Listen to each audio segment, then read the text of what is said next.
Now, Downing Street has insisted that the departure of its most senior black advisor, Samuel Kasumu, has nothing to do with the hostile reception to yesterday's government-backed report on race. Some of the academics thanked in the report for their participation have today insisted they were not involved in writing it. And there's been a warning from some doctors that its findings could actually put ethnic minority lives at risk. Our political correspondent, Liz Bates, has this report. If yesterday was the unveiling, today was the unravelling. This government-commissioned race report has, in less than 24 hours, caused a race row. This morning, it was revealed that the Prime Minister's most senior black advisor, Samuel Kasumu, had quit. Number 10 said he'd been planning to leave for months. Others close to him said his resignation was related to the report. Government Minister Gillian Keegan gave her off-the-cuff response to the news in a radio interview. Samuel Kasumu, Number 10 Special Advisor for Civil Society, resigned on the day that the report came out. Do you know anything about that? No, I don't even know who he is. I want to see what your standards of filling that bed up are like. When the Prime Minister was asked about it a few hours later, he had at least heard of him. Well, I worked very closely with Samuel in the last year or so, and he's done some great stuff, and I thank him very much.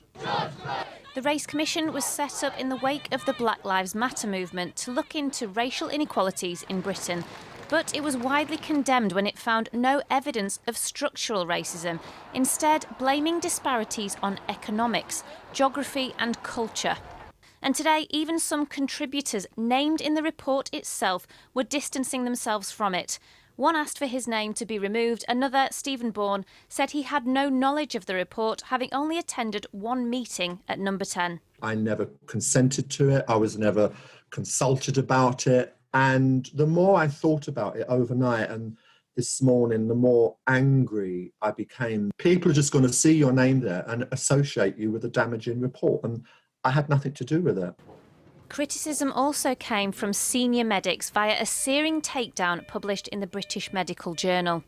It should not be addressed as a independent report on ethnic disparities, because the lives of ethnic minorities are far more important than party political issues. If this report is going to inform government policy, then that will lead to not just worsening health inequalities, but also putting many more lives at risk of death and serious harm. The report's conclusions were thought to be in line with Number 10's own stance, with similar views having been expressed previously by Policy Chief Munira Mirza and Equalities Minister Kemi Badenoch. But following the backlash, even the Prime Minister seemed to be backing away. Look, this is a very interesting piece of work. I don't say the government's going to agree with absolutely everything in it. Number 10 says it will now look at the report's recommendations and consider its response.